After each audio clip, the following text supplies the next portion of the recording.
I remember the day I told him I didn't need him. I stood there, chin high, voice steady, declaring, "I'll do just fine without you." It wasn't entirely true, but pride can be a powerful weapon when you're cornered. I guess I thought that if I said it with enough conviction, I'd believe it myself. Caleb just stared at me for a long moment, his expression unreadable. Then he turned, grabbed his bag, and walked out the door. No parting words. No fight. Just the hollow thud of the door closing behind him. The silence that followed was suffocating. I stood frozen in the center of our living room, the echo of my own bravado ringing in my ears. I had dared him to leave, never expecting he actually would. Caleb always came back before. Not this time. We'd been married for 7 years. 7 years of shared dreams and whispered secrets under the covers. But somewhere along the way, those whispers turned into arguments about money, time, and my inability to appreciate everything he provided. Caleb was a hard worker, a provider to the core, and he wore that responsibility like a badge of honor. I resented it more than I should have. When we met, I was the free-spirited one. I painted, I traveled, I lived in the moment. Caleb grounded me, and for a while, I loved that about him. But then it felt like grounding became control. He would remind me, often, how he covered the bills when my art didn't sell and how he gave me the luxury to chase my passion. Each reminder chipped away at the partnership I thought we had. So, I snapped. I told him I didn't need him. The morning after he left, I woke up to a cold, empty bed. His side smelled faintly of cedarwood and regret. I half expected a text, a missed call, a message saying he needed space, but would be back. My phone remained silent. Days turned into weeks. I plastered on a smile for friends, telling them I was finally free to live life on my terms. Inside, I was unraveling. I took on more commissions, painted obsessively, anything to fill the void. Then one afternoon, I walked into our favorite cafe and saw him. Caleb. Sitting by the window, laughing. The sound was unfamiliar, too light for the man I once knew. And across from him sat a woman, blonde, polished, with the confident glow of someone who'd never uttered the words, "I don't need you." Our eyes met, and for a fleeting second, I saw recognition, maybe even guilt. Then he looked away. I stood there, my heart splintering into pieces small enough to slip through my fingers. I said I'd do just fine without him. Now I had to prove it, to him, to her, and to myself. But as I turned to leave the cafe, I noticed something odd. The woman with him wasn't just a stranger. Her bracelet caught the light, revealing a charm I recognized. It was mine. A gift Caleb had given me on our 5th anniversary. How the hell did she get it? My heart raced as a chilling realization washed over me. This wasn't just a rebound. This was calculated. And I was about to uncover a betrayal far more twisted than I ever imagined. The sight of that bracelet haunted me long after I left the cafe. It wasn't just a trinket, it was a symbol of us, of the nights we spent curled up by the fire, of the anniversary trip to the mountains when he gave it to me with a whispered, "Forever, babe." And now it was on her wrist. The polished stranger, who sat across from my husband, laughing like she'd won some silent war I never knew we were fighting. I couldn't sleep that night. I paced our bedroom, the walls pressing in with every step. How had she gotten the bracelet? Caleb had always been possessive of our memories, unwilling to throw away even an old movie stub from our first date. And yet, here was our most intimate keepsake dangling from her wrist like a trophy. I did the only thing I could think of. I became a detective in my own life. I scrolled through Caleb's old social media accounts, dissecting every tagged photo, every casual comment. It didn't take long to find her.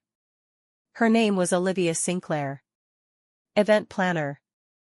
Yoga enthusiast.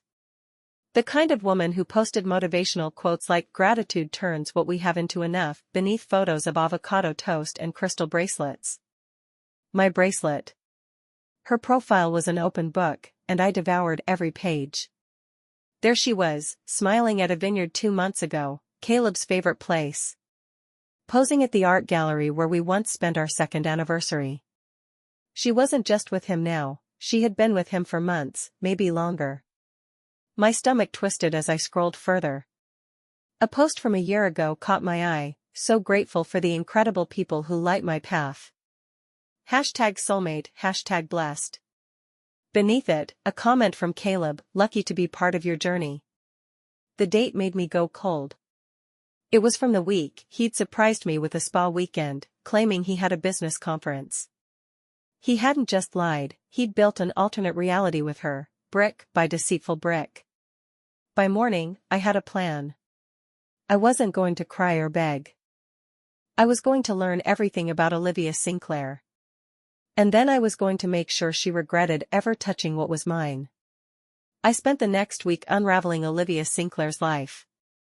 Her online presence was a tapestry of curated perfection, morning yoga by the lake, candlelit dinners with captions about gratitude and abundance, and meticulously staged photos of her event planning business.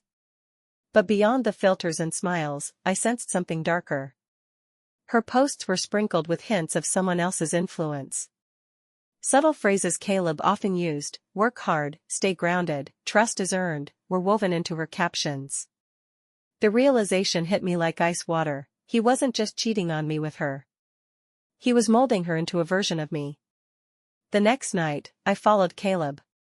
He left his office at precisely 6:15 p.m. as always. But instead of heading home, he drove across town to a sleek apartment complex. I parked a block away and watched from the shadows as he entered Building 4C. 15 minutes later, Olivia appeared on the balcony, wearing my bracelet and cradling a glass of wine. Caleb joined her, his arm draped casually around her waist. I felt my breath catch in my throat.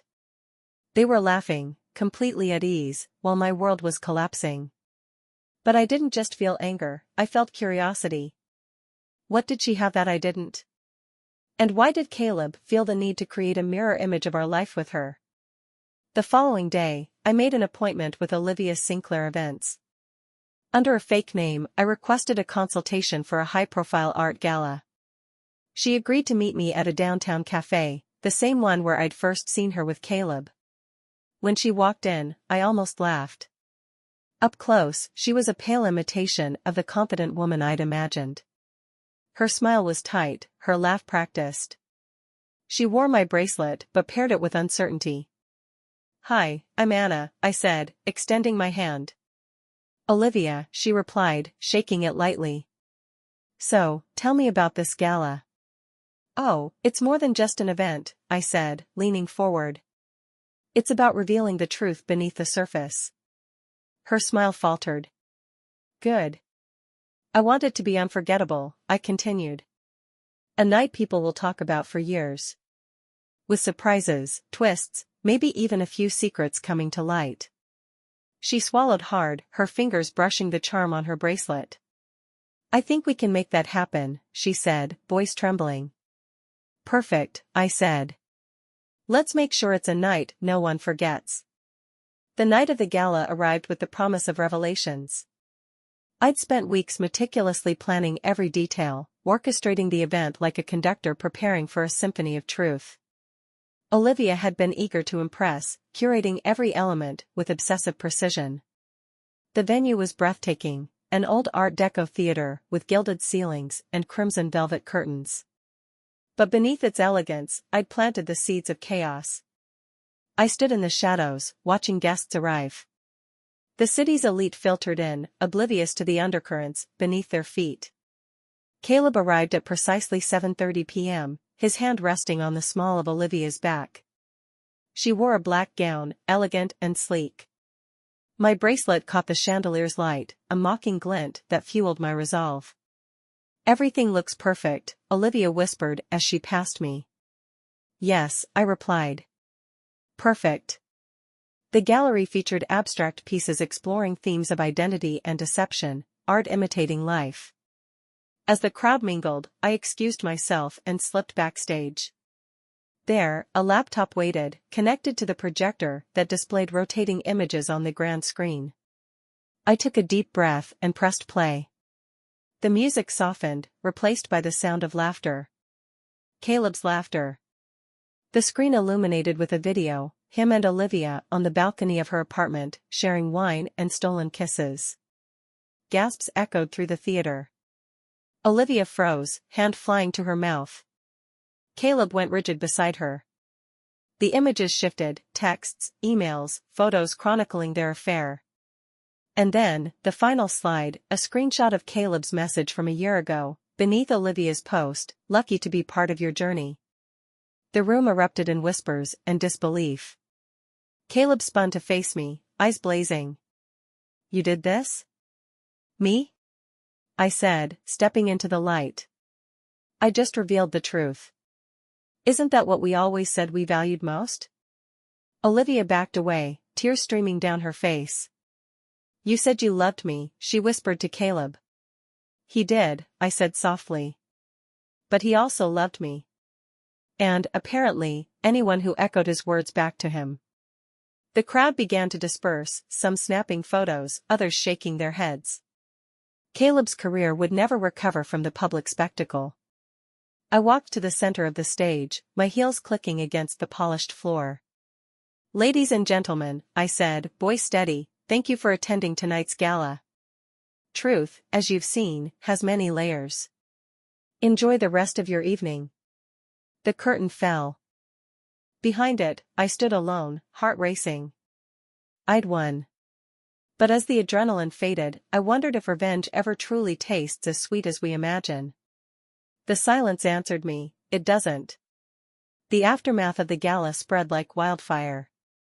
By morning, the scandal had infiltrated every corner of social media.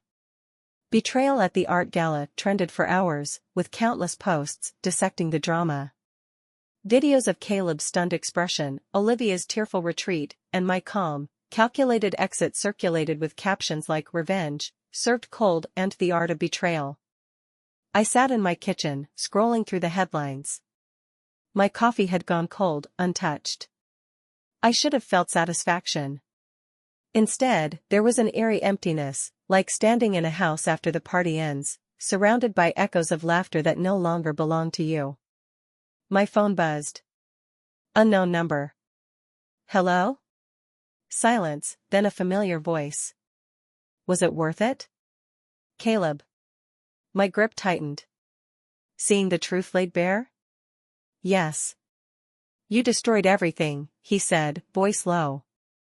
"Your marriage, my career, her reputation." "No," I corrected him.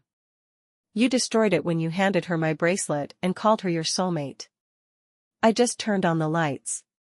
He exhaled sharply, then hung up. I stared at the phone, the dial tone like a taunting whisper. The truth was, this wasn't over. Not for me. The gala was just the first act. Later that afternoon, I logged into the secure email account I created weeks earlier. The message I'd been waiting for was there. "The package has been delivered. As instructed, the contents will go public within 48 hours. I closed the laptop and leaned back, heart racing. Phase 2 was in motion.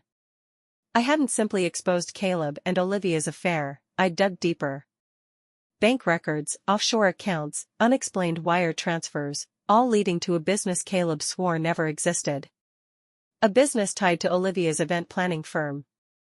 I'd hired a private investigator to trace the connections, and what surfaced made my skin crawl, a shell company linked to illicit deals, bribery, and money laundering. Caleb wasn't just unfaithful, he was dangerous. The question now wasn't whether I'd ruined his life. It was whether he'd let me live mine in peace. A noise outside broke my thoughts. I moved to the window, parting the curtain just enough to see a black sedan idling across the street. The driver wore sunglasses, head tilted slightly toward my house. I took a shaky breath and stepped away from the window. The game wasn't just about betrayal anymore. It was about survival. And Caleb had just made his next move. The black sedan lingered across the street for 3 days. Each night, I peeked through the blinds, heart hammering, half expecting Caleb to emerge from the shadows. He never did. The driver remained a faceless silhouette, watching, waiting. I couldn't live like this. I'd exposed the affair, uncovered the shady business dealings, and shaken Caleb's world to its core. But now, I was the one trapped in fear. I needed answers. I decided to confront the darkness head-on. I slipped into my car and drove through the dimly lit streets, heart racing as I circled the block.